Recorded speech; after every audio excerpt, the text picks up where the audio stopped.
Welcome back to The Night Shift, your safe space for talking about UFOs, UAPs, NHI, disclosure. Don't mind the sunglasses. These are just for the blast wave when the atomic bombs start to go off. It's Doomer Friday. Welcome back. We're embracing Doomer Friday here at The Night Shift. And it looks like we're right on time. Things are getting a little crazy out there, so we're going to talk about that today. There's a lot of UFO news we're going to get into. We're going to answer some questions about Project Camelot, who they are, and big surprise, we got approved to play the audio clip that I've been talking about for the last couple of days of George Knapp at Contact in the Desert getting asked a direct question about Dan Burisch and his reaction. And our leader of our mod squad, Chris, found the actual article that was written in UFO Magazine in 2004 by Mr. Knapp. So we'll take a look at that letter as well, and you'll get to hear his reaction when asked about Dan Burisch.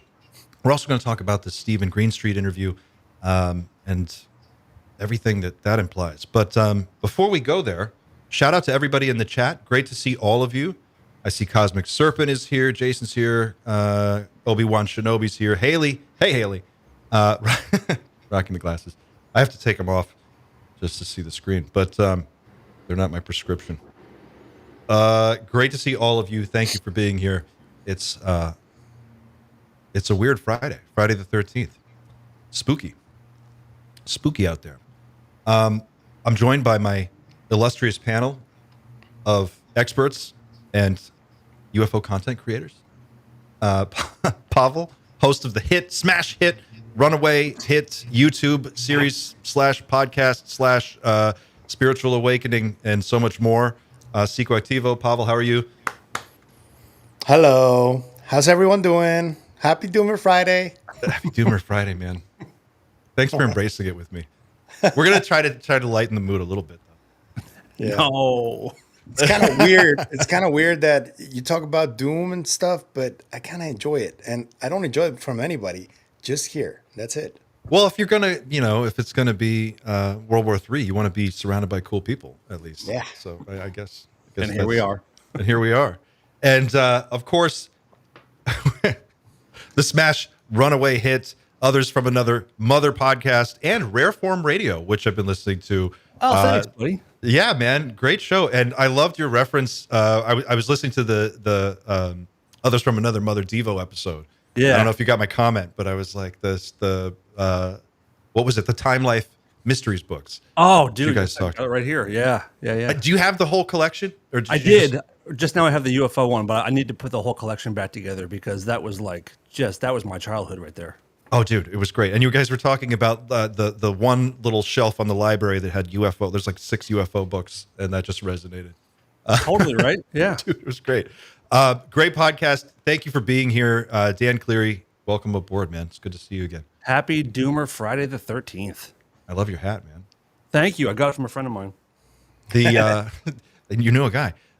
We also have the UAP therapist and the founder of Outcome Counseling, Erik Schlimmer is here. How are you doing, Erik? I'm doing okay, and it's a good thing. I know a hat guy, too. I have a hat guy, and I was about to wear my night shift hat, but thank God I didn't because we'd be too matchy-matchy. But it starts to feel culty when you have all the same hat. Yeah, it sends a message. And I'm glad that everybody's doing well. Pavel was telling me he has like 8 videos this week. Dan was on Weaponized, and Night Shift is doing great, so I'm really happy for everybody. Oh, it's doing great because you guys are here. This is what makes it great. Better ingredients, better pizza, guys.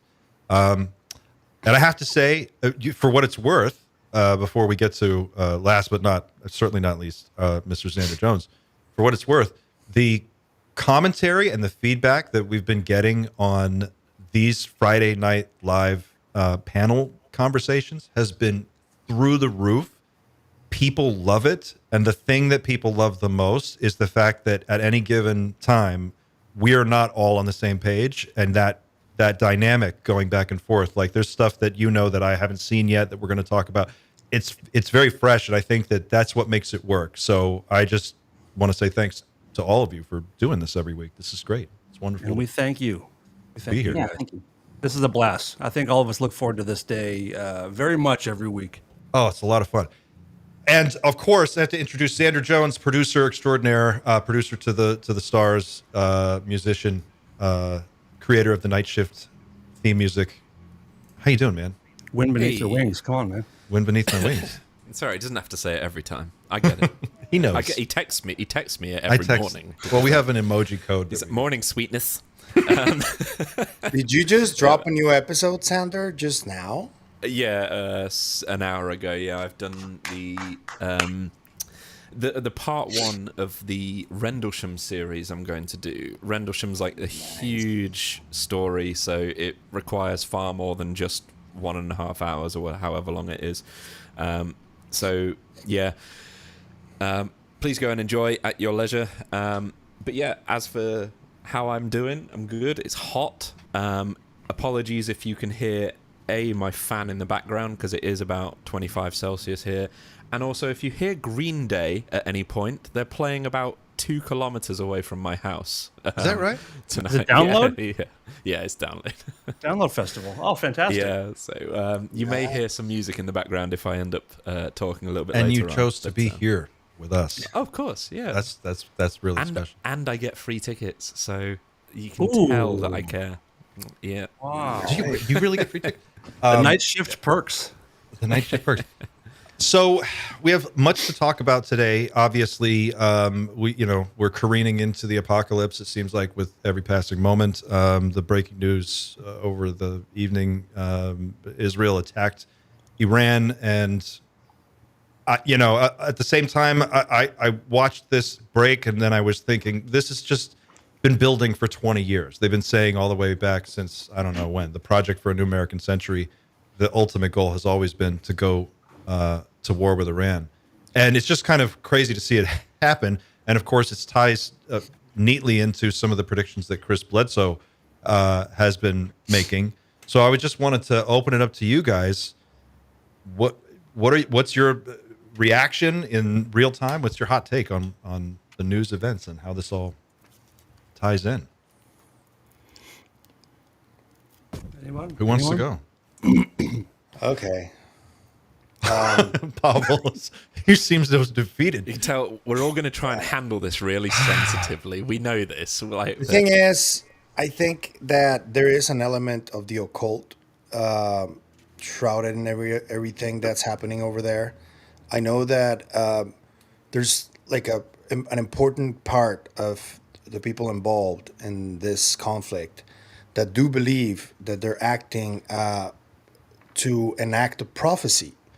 And I find that really disturbing because it's been 2025 years since, Jesus was around and all that. And religion was created just like a few hundred years after he died.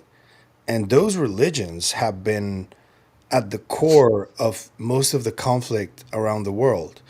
And the parts that we don't really see, I think, are the parts that are playing out behind the scenes without the normal population being aware of it, and all the ritualistic stuff that goes along with it, and all the beliefs that people from both sides have that this prophecy could enact. And it just really troubles me how they trivialize life like that.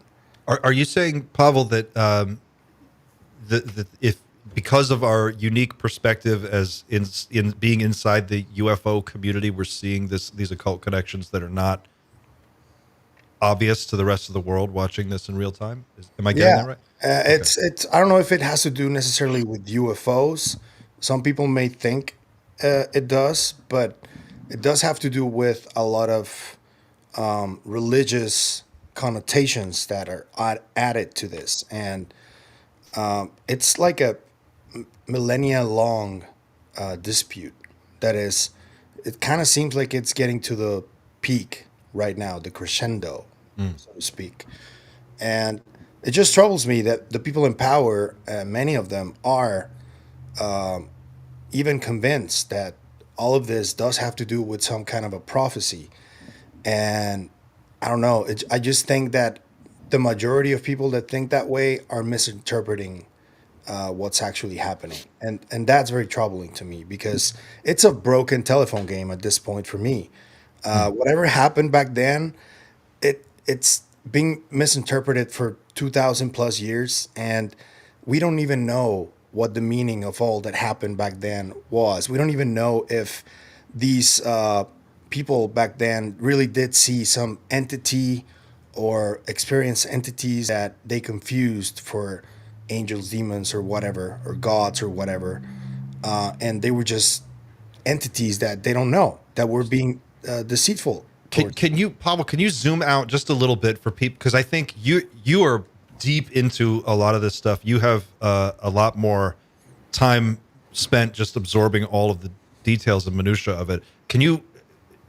You're talking about something different than the actual people doing the fighting on the ground right now. You're talking about the people in positions of power that are following what seems to be some type of a playbook based on prophecy, right? And can you explain that in a little more detail for people who don't understand what you're talking about? I think this is why the Collins elite comes into play quite a bit. Okay. Because there seems to be a group on both sides that are acting upon their religious beliefs and religious dogma, and that's what they think they're doing.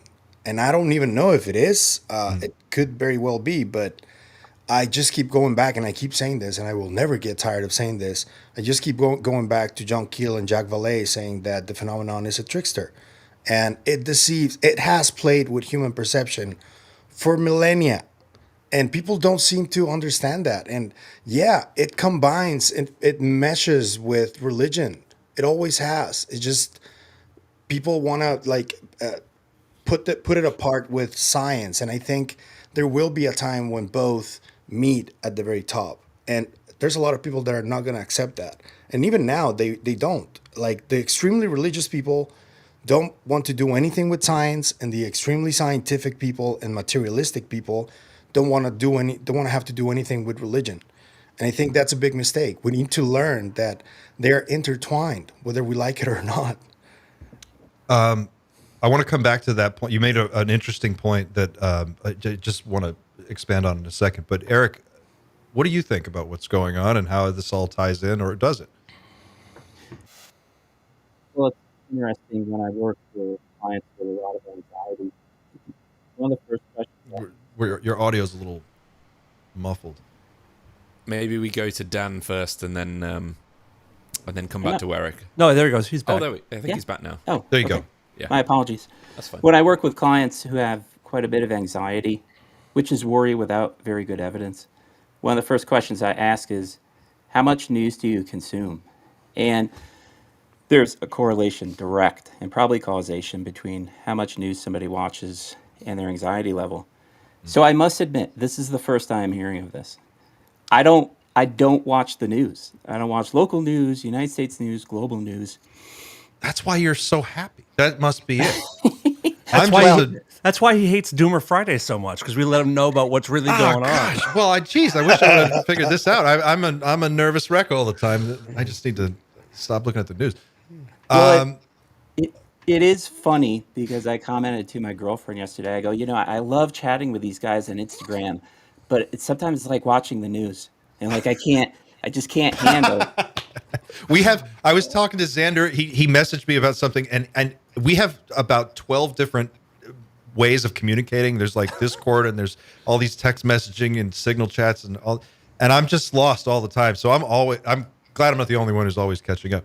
But just to briefly give people a big picture view of what we're talking about here, Israel attacked Iran because the claim is Iran was building nuclear weapons, and they're not supposed to be. And so Israel lit them up, and in a pretty big and bombastic way. Now the world teeters on the brink of another, global conflict. And, we're just trying to figure out what to do. If that was all that was going on, it wouldn't be a UFO story necessarily, but we've heard from Chris Bledsoe that this is the first step, or this will be one of the big moments when you see us bomb Iran or Iran get attacked. that's going to kick off a countdown to a date that Chris Bledsoe is standing by. And there have been some interesting connections to that. So that's broadly what we're talking about. And I think you sent me a clip, Dan, yesterday of who was the guy that you sent me that clip? He was talking about this very thing. Remind me. I don't remember, actually. It was a Project Camelot thing. It was from like 2010. Yeah, that was Bill Ryan, who is like the co-founder of this thing called Project Camelot, who kind of predicted this this conflict. What was it, 15 years ago? I mean, it's not that huge of a prediction. I mean, these are countries that have had issues for much longer than we've been around. So not that bold of a prediction, but overall, I'm very sad at the whole thing. I'm not educated enough to really speak on it, but I hate every bit of it, regardless. And also, I'm living in a city where right now we have the National Guard rolling through LA for some reason that we can't figure out. So that's where my mind is right now, is on like my local stuff, which is just so weird.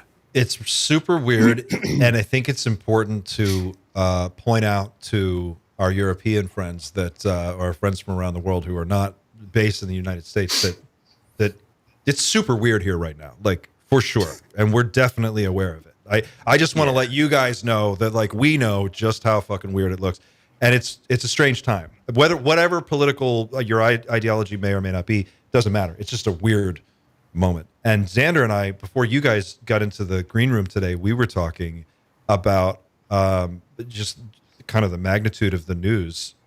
And it was like, I think I kind of made the joke. I was just like, is this what ontological shock feels like?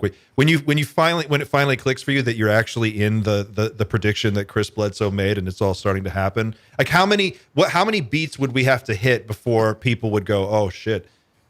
So, we're actually going to do this thing. And it got kind of weird. It was like funny, haha, but not. And I just feel like, I don't know. It's a strange moment. Yeah. There's no way around it. You just have to talk about it because things feel very overwhelming in every aspect at the moment. Yeah. But I think Eric has a good idea of like stepping back away from the news. I think I definitely need to do that a little bit. My wife had a talk last night, like, she told me like you need to step away from things for a little bit. So probably a good idea. Yeah. You've been there. I'm sure you've been there. Yeah. Yeah, I get it. It's important. You got to take breaks. You have to. You can't just be in this all the time, for sure.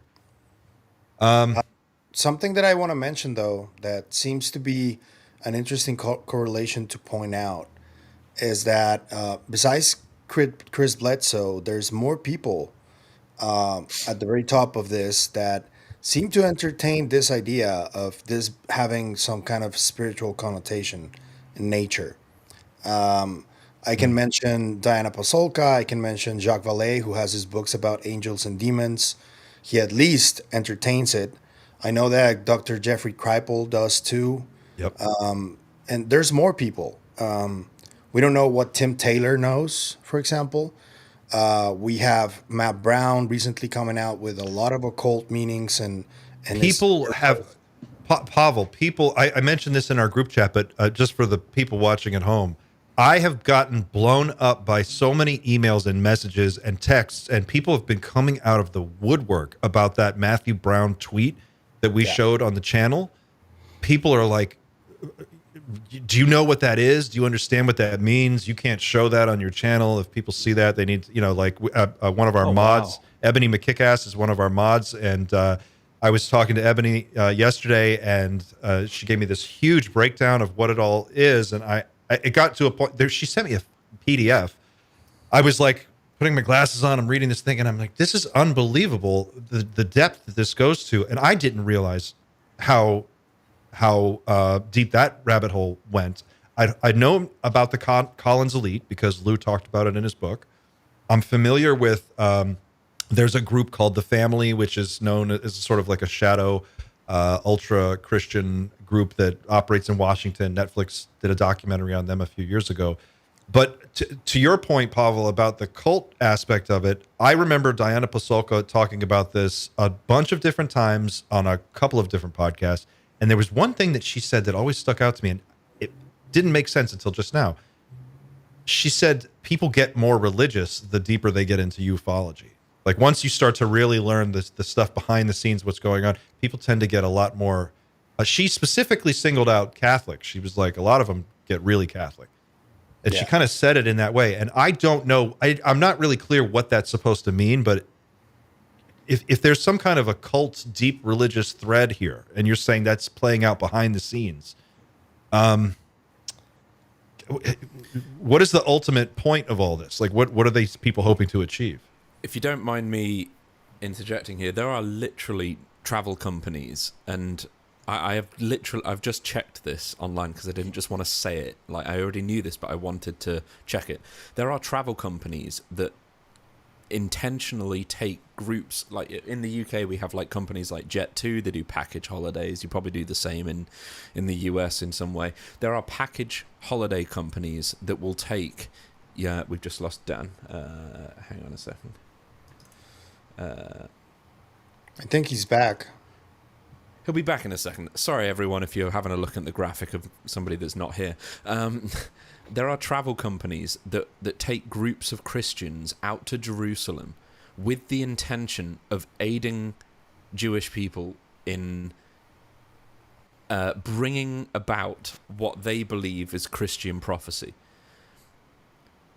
So they will go and actively volunteer in programs to bring about the apocalypse, what is known in the book of Daniel and all of that as the apocalypse. There are certain things that need to happen in order for the return of Christ to happen. I've heard that argument before. I've heard that brought from the religious right in the United States. Like, if we hit these certain beats, then you get to Jesus coming back at the end. Yeah. And that's where we're really trying to get to. So we've got to go through, we've got to break some eggs to make this omelet. Exactly. And without getting into the validity and the motivations of particular people, I don't profess that people want to bring about death or anything, but their religious belief is so deep that they actively seek the return of Christ. But to do that, there are certain very bloody things that need to happen in the world. And we're talking about the destruction of the Temple Mount and things like that, which in the heart of Jerusalem would cause World War III in a heartbeat. No question about it. If anything happened to the Temple Mount, that's it. And that's that has to happen, by the way. For the apocalypse to happen, that has to happen. So you're saying if these people are so completely committed to that belief structure, they will push policies, they will support politicians who they'll find ways to like lean in that direction to make that outcome more likely. Yeah, and to play into like the Collins elite and stuff, you can bet this goes quite a lot higher than just tourists hiring a tourist company to take them out there to volunteer to, help pick grapes for Jewish wine companies, which again is part of all of this. It's all about supporting the state to help it restore the state of Israel. And again, I want to be clear, this isn't anything. I don't want to point fingers anywhere here, because I'm really not trying to make this some sort of political thing. But this is a fact of what's going on right now. There are people that want the end of the world to happen. Yeah. Actively. There's another 2 data points that I want to share with you guys. One of them is that I know, because of the conversations that I've been having about this, because I'm digging into whatever this is, whatever this old gods mythology is, there's people within the intelligence community who actually believe that they're being channeled by some entities. And this is I'm not saying the fact is real. I'm saying this is happening, and they have their groups. They believe and they talk it's about happening. this. Yeah, they believe. That this is Because happening, everybody that they talks to believe God it's right before they start fucking everybody else's wives or killing people. But they're talking The about last thing they do gods- before they go crazy is talk to God, and then. But they're talking about gods from different religions, which is what I found really interesting. It's like, okay, so you're a Zoroastrian god, and you're a Greek god, and you're How does that make sense? Well, this is That- like you're reminding me of the guy from what is that cult? The guy who had he had a custom little suit made that he had like big shoulder pads, and he would come out of a UFO model. Oh, and you know who I'm talking. not Little not, Nicky? No, Not not California? Bashir. Not The guy not who- Bashar. With the Netflix. Yes. Netflix. Not The one in not Russia. Heaven's Gate. The Not one in Heaven's Russia. Gate. Not Heaven's Gate. They Not had the, Russia the Ni- either. Not they had the Nikes.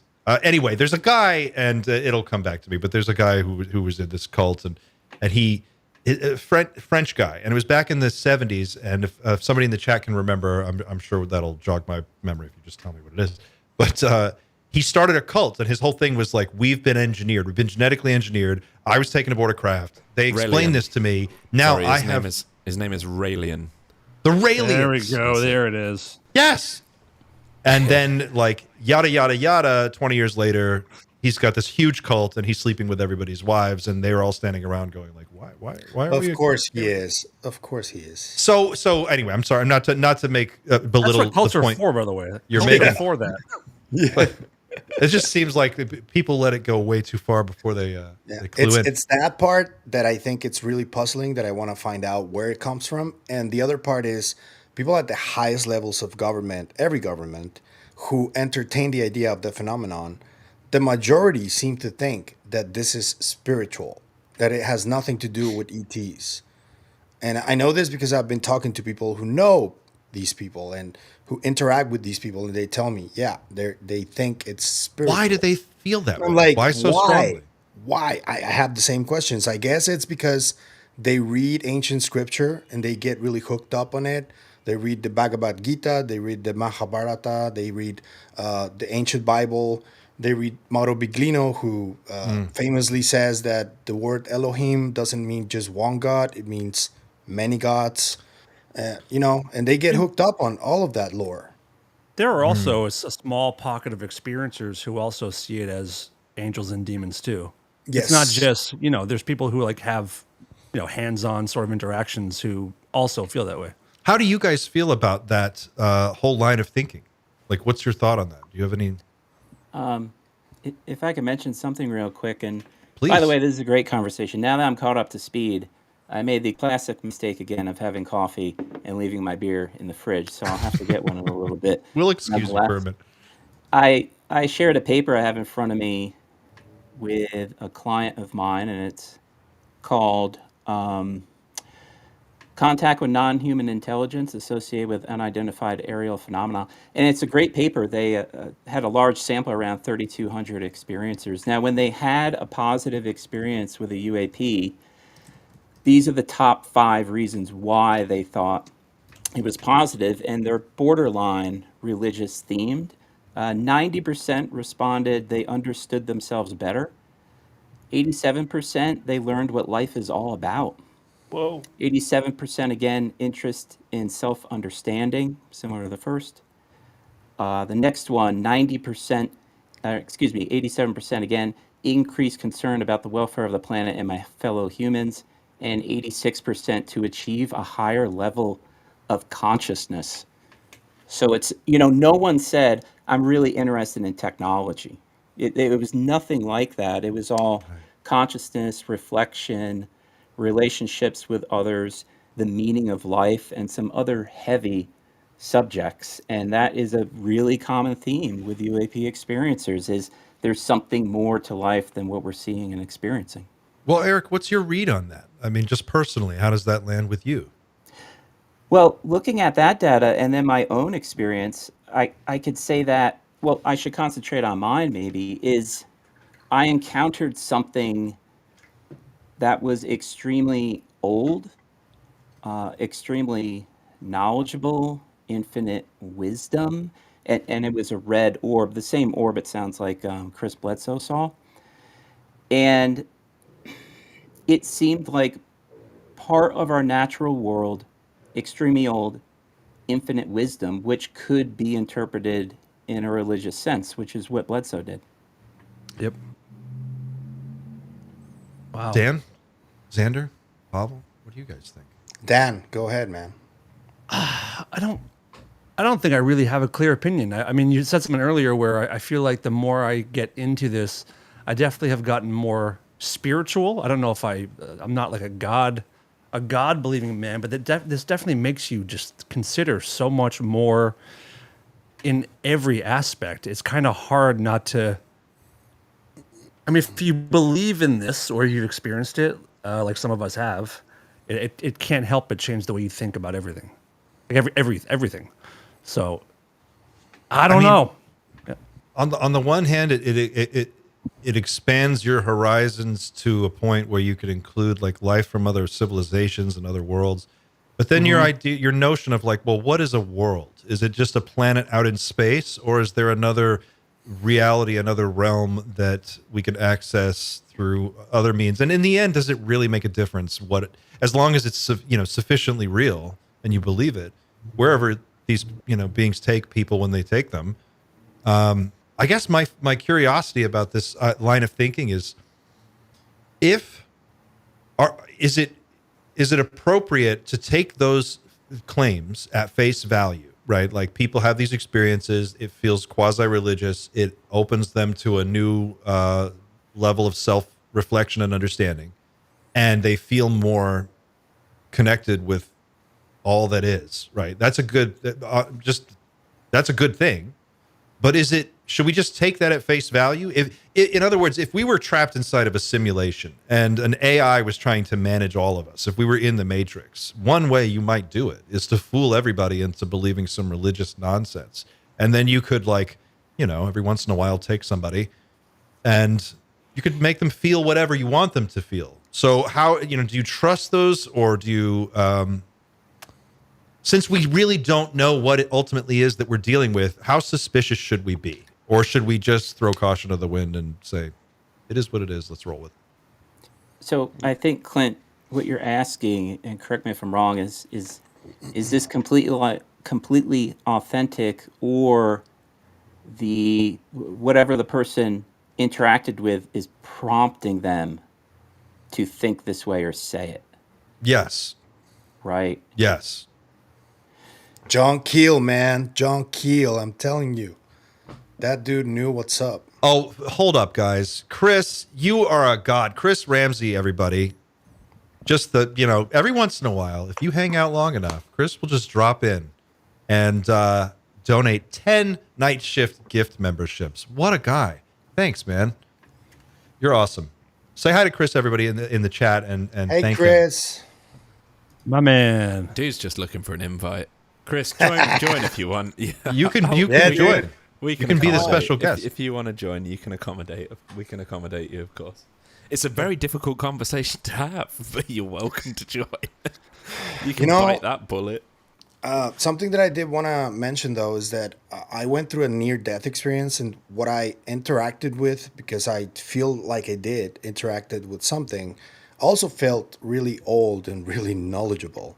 But I think that it's really important to learn how to identify when we need to keep like a more generic interpretation of things, instead of going straight to the it's definitely Jesus Christ, or it's definitely, Right.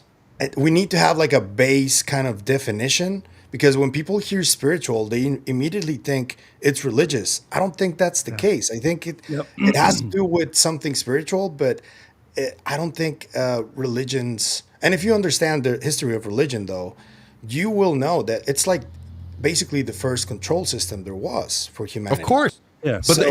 But at the bottom of that is a truth that I think if you let go of all of the dogma and religious nonsense that's been built up around it, the real question ultimately at the bottom of all of this is like, do we survive death? Does consciousness go somewhere, and will you wake up in a new place and still be you?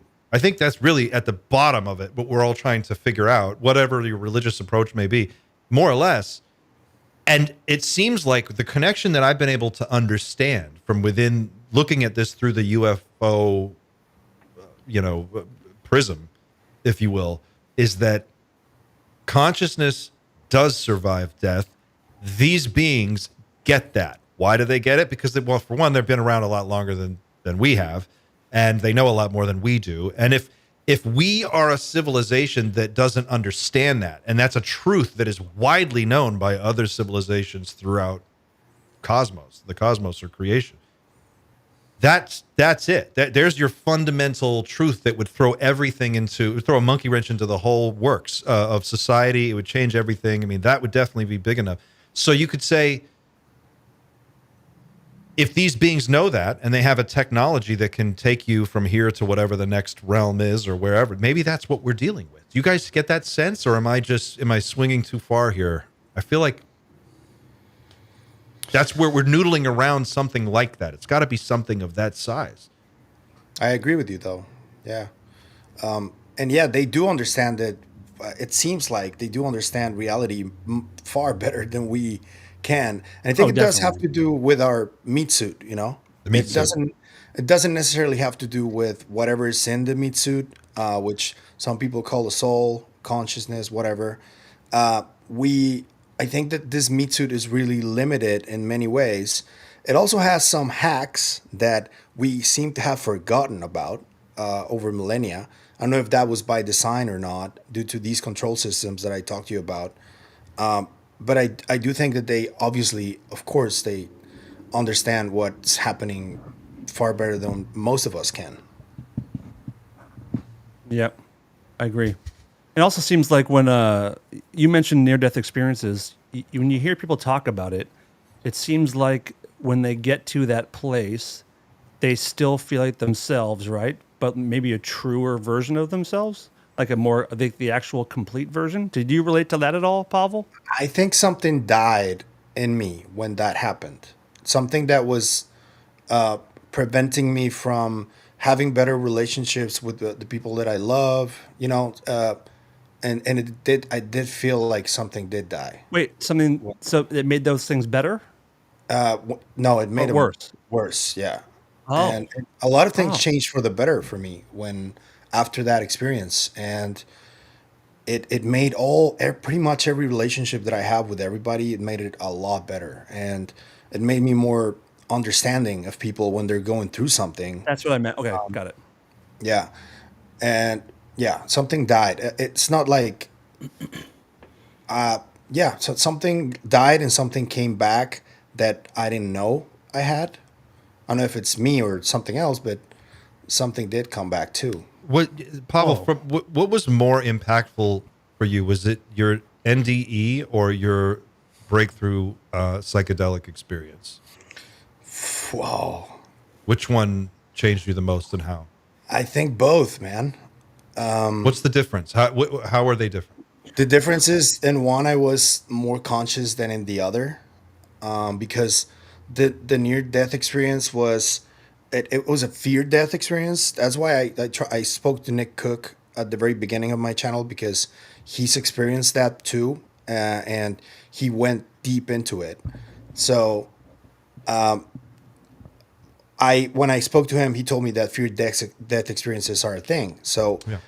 I went through that, and then when I went to sleep, I was completely unconscious, and I went to a light, to a place. There was like a really like a carousel of things. I don't know if they were souls or something, but they had like a mumbling. And with the psychedelics, I was conscious the whole time, and I saw things change in front of me. That for the longest time, I was just tripping balls. But now, when I look back and to a different perspective, I realize that that there are some things that you can see when you're under that influence that otherwise you wouldn't. And maybe those things can be real. I don't know if they are, but I did experience telepathy, what I think it is telepathy under the influences of something. So I don't know which one is holds more value, or which one changed me the most. Both did. Wow. Your psychedelic experience sounds like what happened, but your NDE, the way you described your NDE sounds like what happened to me after my kind of like life changer psychedelic experience. And The ayahuasca trip? Yeah, I just felt like it was almost like over a period of time following it, I just let go of a bunch of stuff. Just like I was able to release all this baggage. And it was just something that I'd been holding on to for like 38 years. And it was just a long fucking time. And I realized like what was important. And I just got to back to basics in a weird way. And then I guess that's what I was after because it kind of happened. It's just, I don't know, very cathartic. Can I suggest going forward that we start doing psychedelic Saturdays? That's a great idea. I'm down. Send it. All right, let's change gears. I think we're getting a little deep here. So let's go into some more breaking news stuff, and maybe we can circle back on this a little later. But do we want to show the clip, Xander? You had pulled the clip since we had it of Chris Bledsoe talking about this around news. Do you think that's still relevant, or should we move on?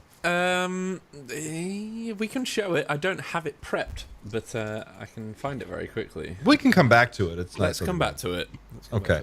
What about so this Greenstreet interview that Pavel, you have been talking about? Can you set up for the audience what was going on with Stephen Greenstreet and why this was such a significant interview? Yes. So right after the Wall Street Journal article dropped on Friday, we saw a clip of Greenstreet interviewing Tim Phillips, who was the acting director of AARO right after Kirkpatrick left. He was there for a few months, and he mentioned something about Klingon death chips or something like that. And I was like, there's no way he's saying that with Stephen Greenstreet, who's known for debunking UFOs. So Right. I was really confused. And when he dropped the interview this week, he said even more things. He said that there are like 40 cases of orbs and metallic spheres that they can't identify. A guy from AARO who was known to be talking against the whole phenomenon is admitting to that on camera. And then the kicker was something that Xander has right here ready. I don't know if you want to play it. So I have two clips. I have one that's 2.5 minutes long, and I have one that's 30 seconds long. We can play the 2.5 minute clip. That's I Sure, think. we can. Yeah, let's do it. Let's do the longer. And shout out on the Dreamland Motel X right now. So if you want to go and subscribe or whatever it is. I don't know what it is on X. I barely use it. Is it followers? Yeah, sure. It says followers. Yeah. Confused you the most and still confuses you, that you're just not sure what the heck is it? The plasma ball? What was it? That's something that struck you as particularly strange. You know, the black triangles. Look at his face. But The seriously, the black triangles, yeah. black triangles are a common description of reported UFOs. Within the UFO community, there are many popular stories about spooky black triangles performing in paranormal ways. Why is he reading In like fact, a robot? I myself That's saw not a that black possible. triangle UFO in 2003, and it was pretty impressive. And obviously, the military has their own flying black triangles that, at one point, they tried to keep secret. But Phillips says the black triangles he saw concerned him. He thinks they could be high-tech aircraft being flown by a foreign adversary. There were some reports from credible people where they saw something and they saw a flying vehicle, triangular in shape. It just good performance coming off it. Not a huge acoustic sound. Not a lot of heat picking up. They can pick off their flares. I want to know what it is because I think it's an adversary, capability. I think it comes from this world, not aliens. And when we got reports of the black triangles, that's something that really pricks my ears, and I want to know more. With these black triangles, though, on your end, are you looking at them? Are you looking at photos, videos, or are you just reading a report? All of the above. That's wild. Seriously. Yeah, a little bit of everything. Yeah, there are things that we, like I said, there's a small percentage of the cases that we have unusual, flight characteristics and performance or anomalies that we don't understand. And that's where you have that this potentially disruptive technology or emerging technology that we need to understand. There are some spooky things and places they shouldn't be with performance characteristics that we couldn't duplicate today. So what is it? I don't know what it is. Wow, that's pretty good. Yeah. Pavel, you told me you were going to shock us. You were going to shock the world. No, That's it's what just you had to say about Greenstreet. I think there's this journey that I've seen from Steven. I don't really interact with him. I just interacted once at a Twitter space, and I asked him about the Tic Tac, and he responded to me pretty honestly. And I know that he gets a lot of hate. There are some interactions that I've seen him involved with that I really disappointed me, though. But he did a Twitter space right after his interview where he said, verbatim, he said, when I realized that something was off about all of this, I went back to square one and I decided to start covering UFOs in an extremely skeptical way. That's what he said. And I don't know if, because I saw some of the content that he was creating before he became whatever he is right now. And he was trying to investigate this because he had a sighting himself. So he clearly still thinks that something's going on, but I don't know if he did that on purpose to start doing the debunker stuff just so he could get closer to the bad actors. And obviously, I'm giving him a little too much leeway maybe for some, because nobody trusts either Phillips or him from that interview from the UFO community. They think that they're disinformation. I don't really know what's happening, but I found it really interesting that he admitted to that he was doing that on purpose. And I don't know. It's just, I've seen a lot of different avenues that really make me wonder sometimes who's really telling the truth and who isn't. And how much interest is involved in this. Because I find it really funny that people keep saying, no, nobody makes money out of UFOs. What about all the UFO-tainment stuff that has been happening for decades? What about the History Channel programs that make millions of dollars, literally? What do you mean you don't make money out of covering UFOs? It's one of the biggest businesses in television right now. It's one of the hottest topics right now. Where does this need to say, oh no, you can't make money out of UFOs, that's impossible? Why do you keep saying that? That's not true. I think it's important to point out, like, I'll just make this quick point, Dan, and then take over. But the people who make the money aren't necessarily always the whistleblower or the person who's got the story. It's the producers, and it's the, it's all of the money people. Hey. No, but now, from the content creator American producers. Well, I'm talking about like Steven Spielberg's movie, right? Like, it's not us. It's Spielberg's people. But You got that invoice outstanding though, Clint. So you pay that, or your legs are getting broken. They're all outstanding. I have a stack. But I guess the point being that the industry makes money because it's a hot topic. But but the people who are necessarily coming forward aren't necessarily those people making the money. Go ahead, Dan. I'm sorry, I stepped on your. Clint, you've worked in entertainment for a long time, and so do I. And I think there's this feeling that people think that if you're in any kind of entertainment, that you are wealthy beyond belief. And that is just not true. I mean, Xander knows this too. Xander works in music. I mean, people have this opinion where if you have a podcast or you have a YouTube channel or even a TV show, that you're just raking it in. That is just not true. And the people that make money with UFO stuff are people like Ancient Aliens and films, not so much like small-time journalists and people with just a huge interest who have channels. You might be talking about hundreds of dollars. You might be talking about a couple thousand. I mean, who knows? But no one's like buying mansions off of UFO podcasts. No. Like, God, no. You have no idea how inaccurate that is. If you're able to support yourself, if you can be a content creator on YouTube and like make the equivalent income of a full-time job, that is a major accomplishment. Yeah. Like that's a lot of work. It's years of work. It's not easy. So the people who are like, oh, you're making $1 million, you're doing all this money. It's not like that.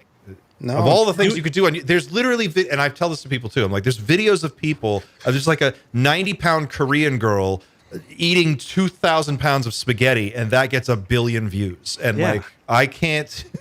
You work hours on a video, and you spend days on it, and you just put it up, and then like 80 people watch it. You're like, oh. My interest in UFOs has never given me enough money to even buy a cup of coffee. It's just because we love it. It's because we like it. Love of the That's game. what it is. Yeah, love of the game. I'm just really nosy and I want to know what's going on. That's it. Yeah. If I can, that was a very good clip, by the way. I really liked watching it. If I could point out something about it that is a big problem. Do it. So we do have triangular shaped craft. I'm looking at a photo on my screen here of a Northrop B-2 Spirit. It's a stealth technology bomber. Okay, so do we have craft like that? Sure we do, right? But it makes noise and it can't hover. All right, so right off the bat, there's that.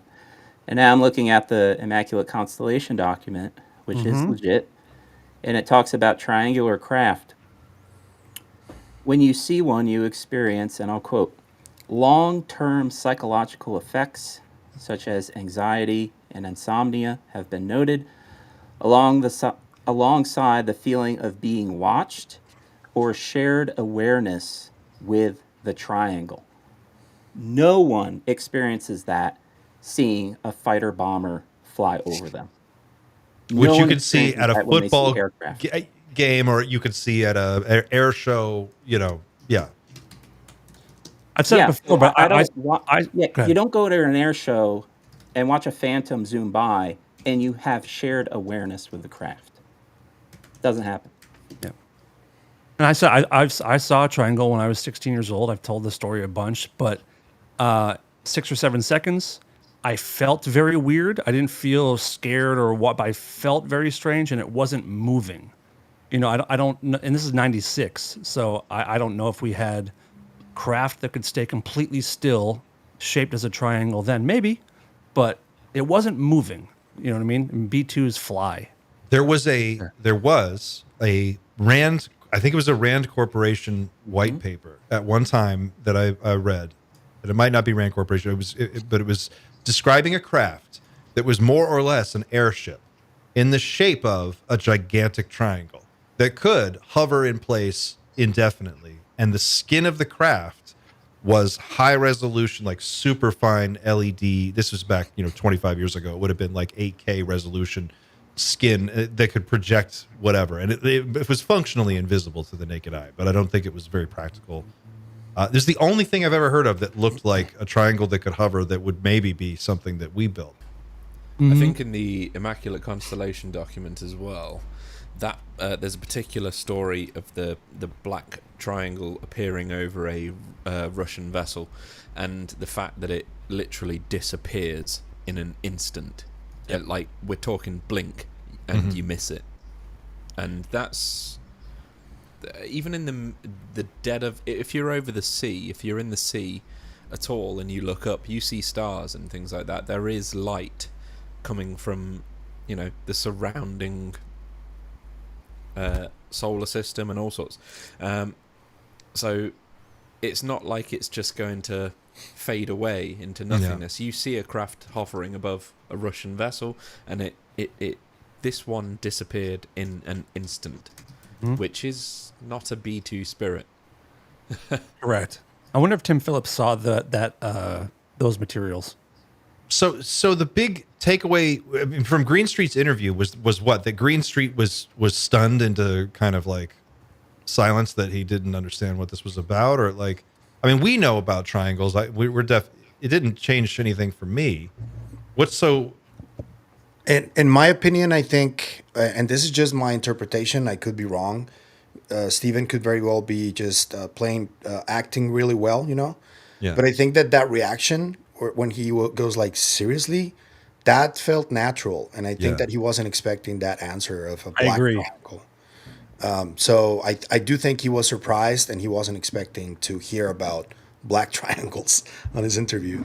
So you think Stephen had gone so far into the debunker world that he was convinced that it really was no there, and then he finds out, oh, well, there is something. This could either really go strange. two ways. Either he did it on purpose because he wanted to find out what he saw, Right. and he's always believed something has been there, or he really did go full debunker. But I don't know which is which. We would have to ask him.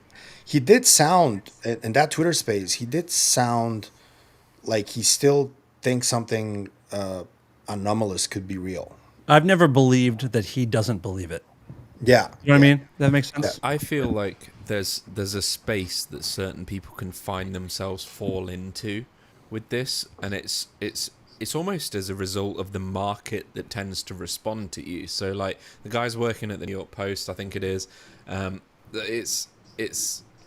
This is what his audience responds to, and it's not necessarily a bad thing to have somebody take a more skeptical approach. Like I'll make no ifs or buts about it. Like I deeply want this to be real, because it makes life a lot easier knowing that, you know, there's let's call it the Supreme Watcher is watching over us and making sure we don't kill ourselves with nuclear weapons, which we may find out very soon. Who knows? But the reality is there isn't the document that confirms that. It doesn't exist. And I think Greenstreet's maybe just taking the document doesn't exist, therefore it's not real. Yeah. Approach, and that's okay to take, in my opinion. It's just when the evidence does come, or the let's call it the Matthew Brown level of testimony arrives, what stance do you take as default? Is it, oh, it's all bullshit, or is it, let me listen to him? Because I feel like at the moment it's somewhere in between there, and I'm personally, I'm going to hear the guy no matter what, which might be too far the other way, but there are the area of the debunkers who are starting from the position of it's bullshit until proved otherwise. And I don't, I'm not quite there. I mean, I guess it depends on your definition of what's real, and then, you know, like what's the threshold of proof you need to make it real. If you stand there and you see a triangle and then it blinks away before you can see anything, you know, it just disappears. You're 16 years old, you see this one time, and then you come back in your 40s and you're thinking about it and you're like, did I really see it? Or maybe I just didn't see it. Man, I don't know. Like, I mean, I think there's some element of that to everything. And then it's like, well, you know, okay, how many other people need to see the same thing at the same time? And what does all of that finally amount to? You mentioned Matt Brown, and Cole Watkins, our graphic design guru, asked a great question about this, and I just wanted to throw this up. Did watch the weirdness of Matt Brown's recent tweet to Elon shake any of your confidence in his credibility? It's a great question. Just made me ask more questions about where his expressions come from. Where does that? What evidence did you see to make you say what you said? But it doesn't make me automatically go, oh, he's talking about religion or occultism, therefore he's bullshitting. I don't think that's a good approach to take, because to me everything is still at play. That's any of multiple things could be going on. So I want to listen to him more, of course. And it's probably multiple different things that we're seeing. You know, we tend to like try to figure out how everything relates back to UFOs. I think in our community, that's sort of reflexively how we look at things. Like every rock has a little gray alien behind it, but it's probably a bunch of different things. And it's probably some of our own technology, and it's probably some, you know, and there's probably some people who have crazy religious perspectives on all this, and they're trying to game it out their way. I think this is the sloppy part of how it all rolls out. Ultimately, like, we're living through some kind of moment, and what's crazy about it is that everyone is going to play this and game it their own way. And that's, you know, whether you're a person in a leadership position and you have a religious belief that you're trying to, you know, bring to fruition, or you're a content creator and you're trying to like throw your own spin on something, it's such a big collective space that we're all trying to figure out. You just have to like, I think the cultural shift that is undeniable is that at this point in history, it's really hard to make the case that there's no such thing as aliens and it's all bullshit. You look silly. I mean, a debunker who is just like just has no belief in any of this and is like, nope, there's no way. You have to really explain that to make it work. That's a moronic stance. Yeah. Back in the day, you'd have to, like when I was first exploring my interest in this, you would spend at least a few weeks to months trying to come to some sort of conclusion, or at least baseline conclusion that you can use going forwards. Whereas these days, if anybody takes the time, it's less than a day, and they're like, okay, well, obviously, this is real. This is obviously real. Obviously. Spend a day, and I've bigged him up so much, having never spoken to him, so it's legit. Spend a day watching UAP Gerb's videos. Yep. Spend a day watching them. Just set the time aside. 8 hours is all you need, and he will convince you. Yep. Absolutely convince you. You don't even need, 15 minutes and you'll be hooked. Yeah. Not even 5 minutes into a UAP Gerb video, you're going to be like, your eyes will be like this. You'll just be like, holy shit. After 10 minutes, I feel weirded out with his videos. And you get to the end of his video. I go like the videos, and he's like there in his like college outfit, because this guy's clearly a lot younger than me, and he looks like he's played football or he likes UFC or something, and it's like, where does this guy get his time? but his research is phenomenal, and it's the best I've seen in decades. It's like the new version of the Richard Dolans. This guy could go down in history. He's got a name. UAP Gerb is a name. Give him the time. Give him the 3 hours minimum he deserves, and he will convince you instantly. Like, just do it. It is like preaching to the choir. But it's like watching a Dark Mirror or Black Mirror episode or whatever. Like that feeling you get when it's over, and you're like, ugh. Like, there's some weird shit going on out there in the world, and I think that's just it. The difference between Dan, something you mentioned on the interview that we talked about earlier, where you were like, I remember going to the library when there were like 5 books or whatever on one shelf in one corner, and that's where you would find me. I was the same kid. Yep. I would skip class and go to the library and read UFO books. And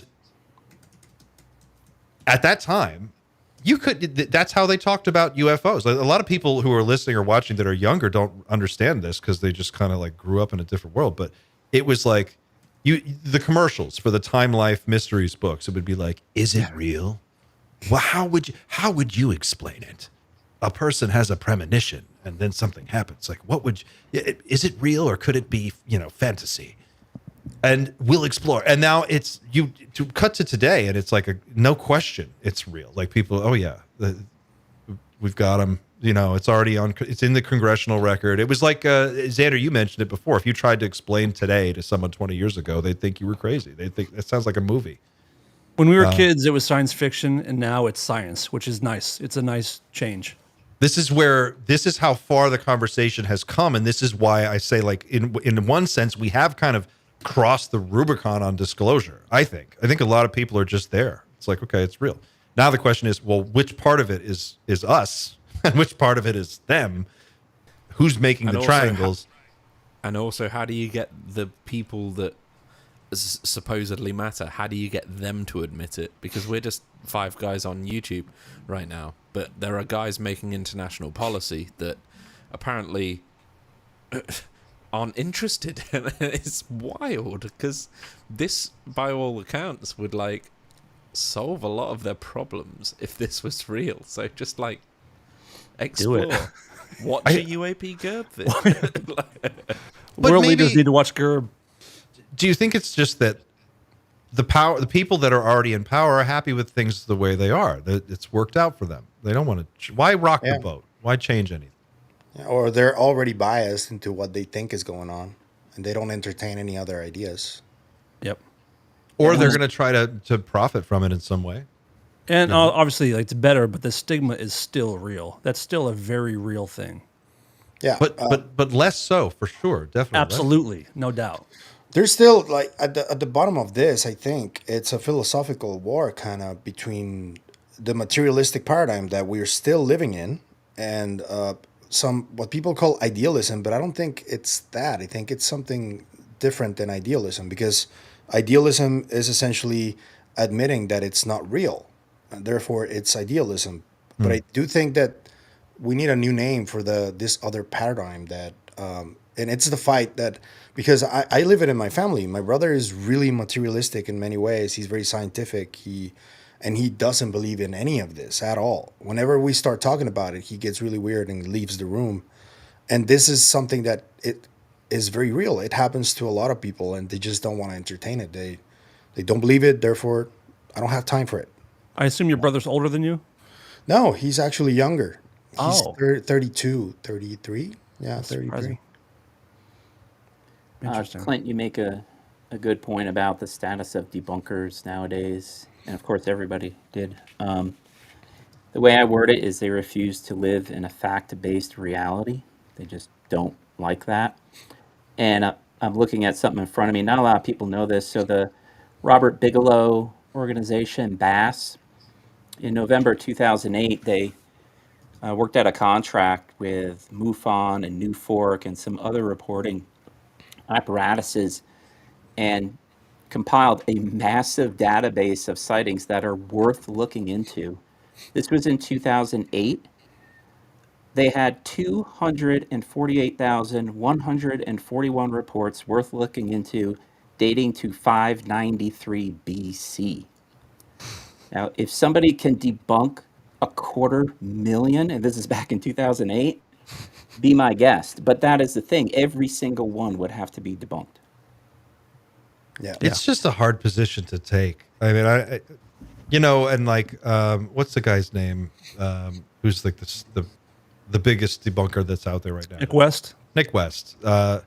Watching this guy twist himself in knots, arguing with a fighter pilot over how the fucking gimbal works in his goddamn gun camera is just a joke. And I'm like, are you for real? Like, who are you, dude? It's Where so are you? insulting. That's not how it works. Really? Yeah. To me, it's kind of torture, though. I don't recommend it. Watching not- Nick West? Yeah, just watching those interactions, it's like, I don't. I don't. Yeah. I don't waste time on those people Yeah. at all. yeah. It's just interesting, like how much energy they can put into it, and it's like, well, at the end of the day, what do you get out of this? Like, it's just, I don't know. It's a crazy conversation. I Greenstreet as a personality in the space, and as somebody who looks at this critically, I think that's important. I think debunkers serve a function. I think a critical thinking serves an important function, and it's important to not take things on face value, but it's also important to follow the questions and the answers that you get and turn over those other rocks. And as weird as they may be open to changing your mind. And it seems like he might be. So that's positive. I do think there are many debunkers that claim to be debunkers, but they had experiences and they can't explain them, and they went sour for some reason.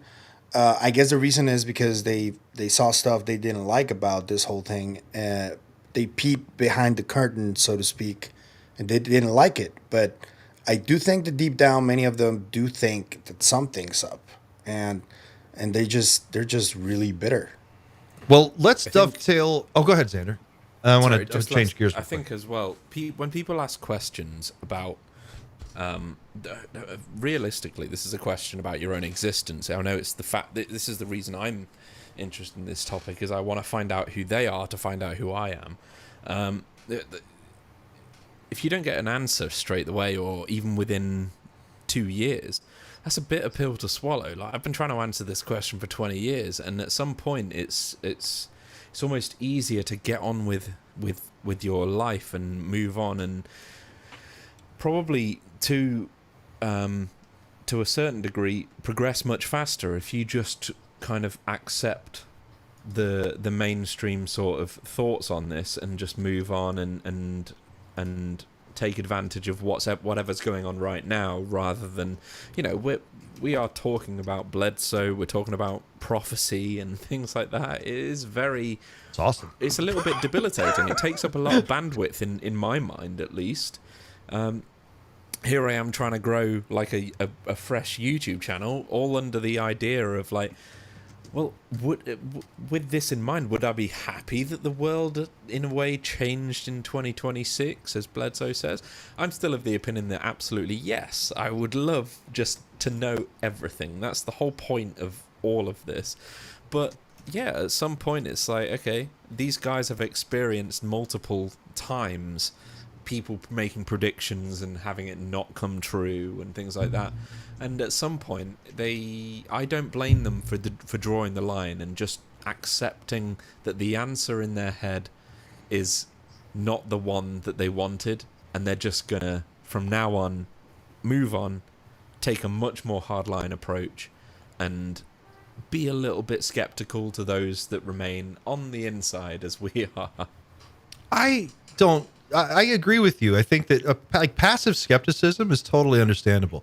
Active debunking takes a lot of energy, effort, time, focus. You've got to really make a case. You've got to learn all this stuff about how everything works, and then go after every single individual thing. You've got to chase it down and figure out a way to like talk people out of it.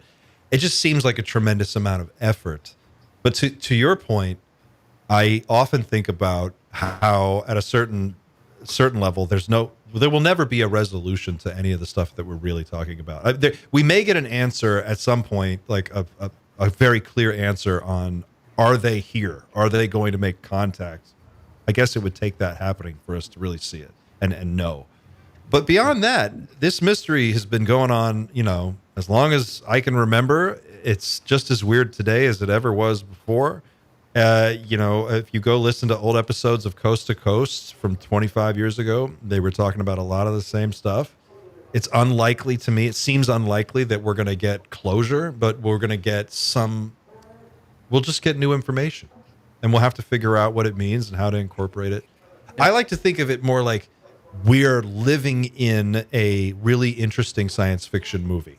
We're the characters in an HBO series that's on season 6 of a 10-season run. And we're just in it. And we're just like, I don't know if we're NPCs or what we are, but we're watching it all and we're like, this is really weird. We're trying to figure it all out from inside the show or inside the movie. And I just treat it like that. I would like to skip commercials and get to the end, please. I want to know. Hopefully it's not a But tragic then again, ending. maybe, I've said this, I think, in the last couple of weeks, maybe there's a reason why we are all here choosing to experience this right now. Maybe there is a genuine reason behind the whole edge play that keeps happening, and we're going to get that payoff in the end, and that's fine. I think 2026 sort of, to be fair, probably 2027, it's probably going to be my cutoff, my current cutoff. Maybe Greenstreet and Mick West, maybe they were victims of previous cutoffs that I was too young to really pay attention to. That's a great point, Xander. That's a great point. And it's happened so many times. That's why I say many of them are bitter, because something happened to them and the relationships they formed with some of the people involved in this, and things went wrong. And that's why they went against the whole narrative. And we don't know what happened behind the scenes. Anything could have happened, though. Probably even money has been involved in many cases, something like that makes people just go sour and just go against whatever this is. This is a perfect segue for Project Camelot, which is something that I don't know much about, but it's come up in conversation recently because I've been talking about Dan Burish's case. And Dan, you mentioned it to me, and other people have reached out and they're talking about Project Camelot. My understanding, my knowledge, and I've done a little bit of digging on this, but I'm not an expert at all on Project Camelot, but that it was a loose affiliation of early whistleblowers, like the proto disclosure movement of the late 90s, early 2000s. Is that accurate? Yeah, very much. I mean, it was like I know for me, when YouTube first kind of became this like awesome thing, I was like, oh, cool, old UFO stuff and more like UFO stuff. And Project Camelot was just this like, for me, it was like a YouTube page where every week they'd be talking to people, like Dan Burisch was on there, and Bob Dean, and this guy Jim Sparks, and Bill Holden, and Oh, like, Jim Bill- Sparks was a Camelot guy? I know Jim Sparks. You know Jim Sparks? I know his Yeah. story. I don't know him personally, but I know.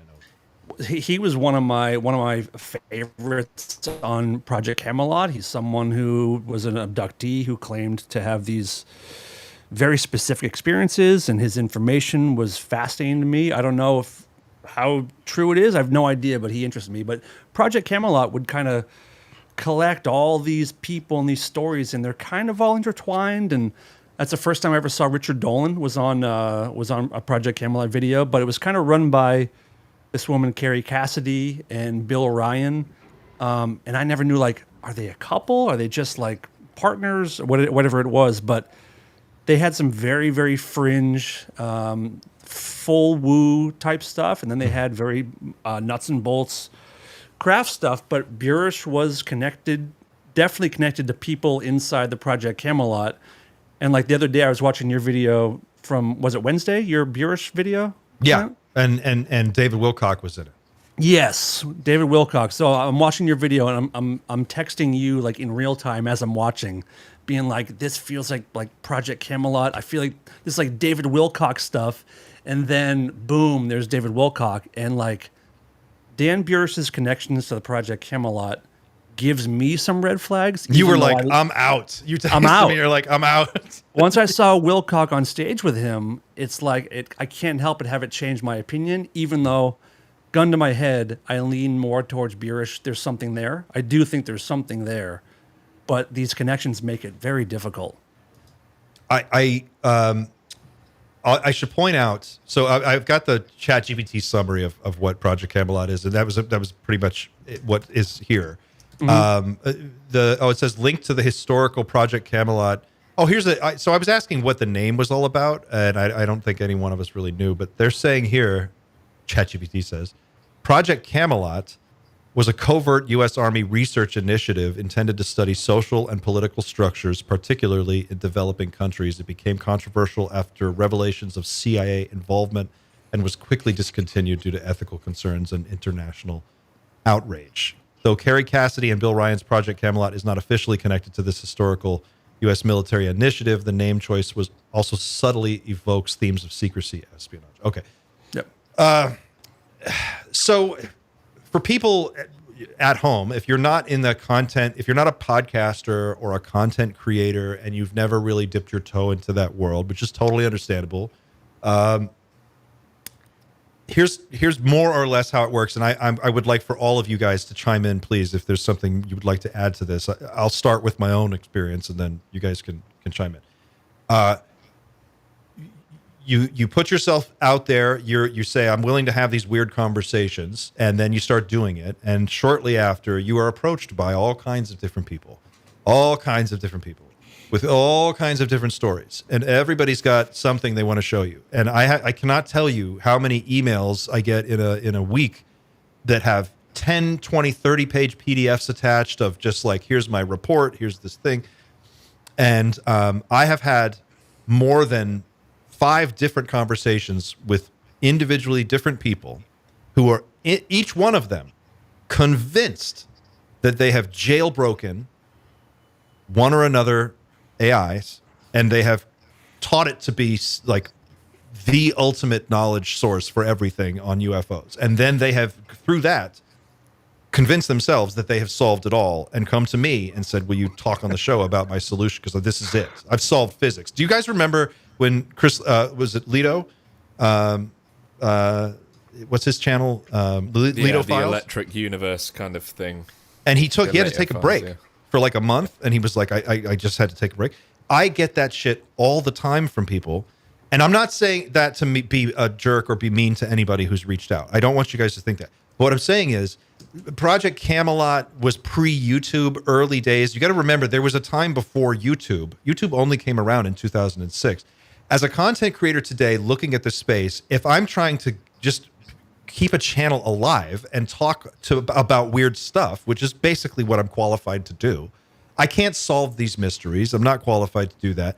I don't know what I'm looking at a lot of the time, and I'm doing my best, and I'm just one person doing my best. Each of you is in a similar position, and I would imagine if you were trying to do this back in the early 2000s or late 90s, the media environment of that time was such that it's like, you go to the bookstore, you read magazines, you maybe go to a talk once in a while and see someone speak live, and then if you don't see it on PBS, where are you going to find out about this stuff? So the reason I'm saying all this is that, I don't know what the history of where Project Camelot turned a lot of people off precisely, but it sounds like it was just they were dealing with a lot of the problems we deal with today in a different form at that time. Would you say that's fair? Is that a fair assessment, or am I way off base here? I'd say so. I think it was almost like an early Gaia, really. Well, Gaia, it did turn in. I mean, it did kind of spin off into that world a bit. A lot of the same players involved. And Dolan, especially, like one of the most respected historians within ufology, has appeared on Gaia, and I don't see there being an issue with that. It's just that their let's say their threshold for let's say they value views potentially more than the validity of the views being espoused. So it's almost a bit like a Greenstreet kind of vibe. So Greenstreet's got his audience, so do Gaia. That's fine. Yep. It's up to the watcher and listener to really watch and listen and say absolute BS. I also think there's a reason why, for example, people like Dolan still have credibility and people respect him. It's because of how he conducts himself and how he's done it throughout the decades, really. Yes. And when somebody loses their way in that sense and they start becoming more egotistical or arrogant in many ways, that's when obviously people are going to stop looking at or paying attention to them. Knapp is another example. Although he makes comments sometimes that people disagree with, people still respect him because of how he's conducted himself in front of everybody. There's a famous clip of Richard Dolan speaking at some UFO conference with a bunch of the Project Camelot, Gaia, the Corey Good types, and they're talking about the 20 and back program, and Dolan even says, like, I just want to point out I do not share these beliefs with these people. That's a legendary clip. Amazing that he was able to not, that takes a lot of balls to be like, my fellow panel people, I think they're wrong.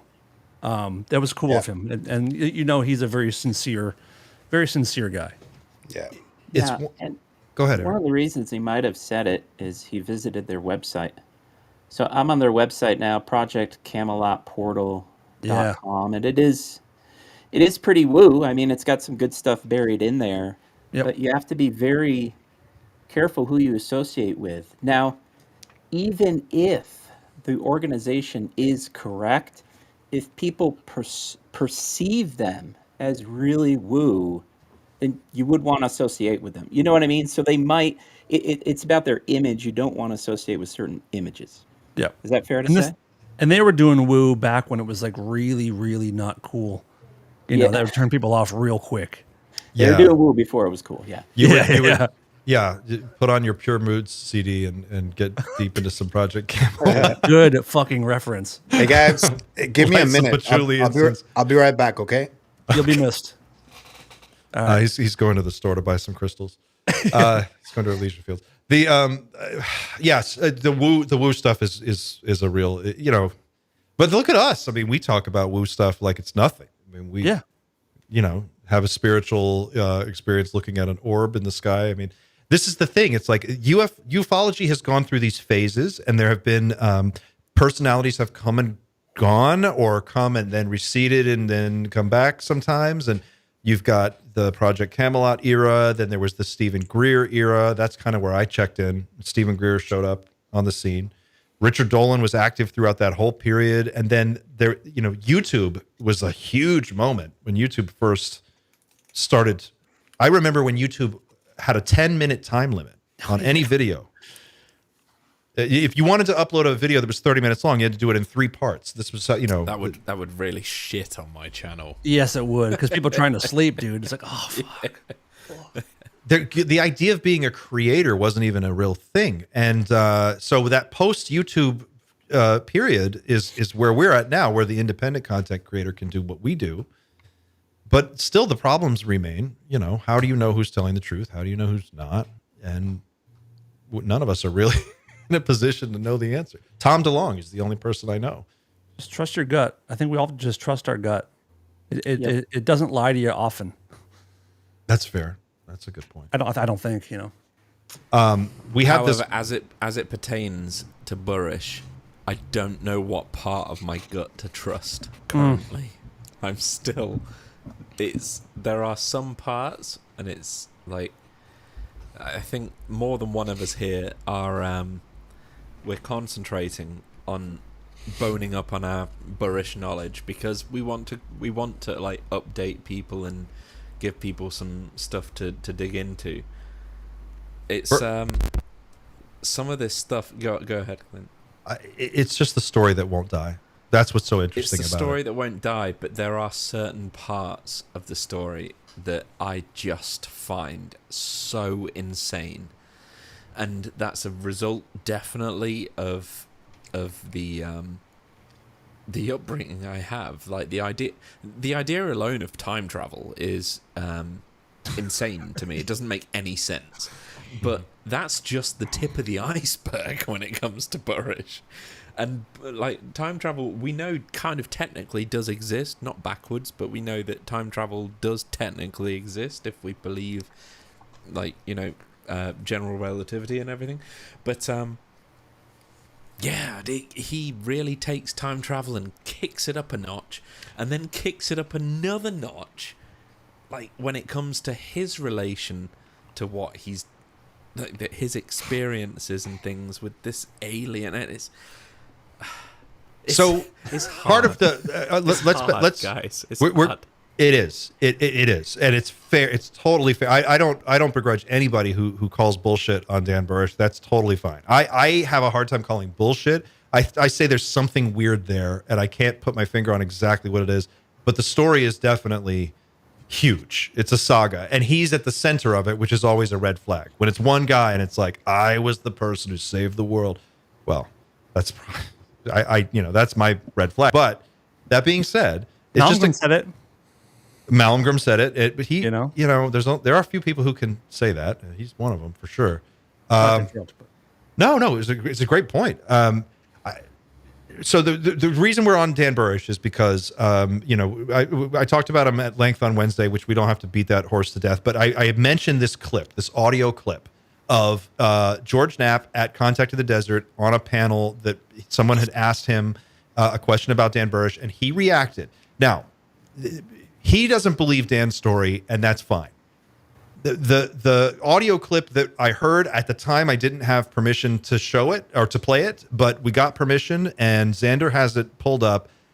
I think we should listen to it so you guys can all hear the way he responds, and then I'd like to open this up for some further discussion. Do you have that clip, Xander? Hi, George. I want to just tell you how incredible I think that you've been, and I got into this because of your interview with Bob Lazar those many years ago. But I do have a question for you. There's been tremendous amount of data and evidence substantiating Dan Burish's case, that he worked at S4, and that he worked with an ET named J-Rod.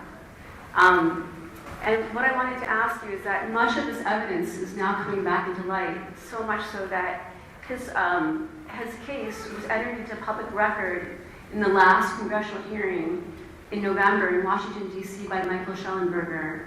His name, Dan Burisch, was said 9 times in these reports.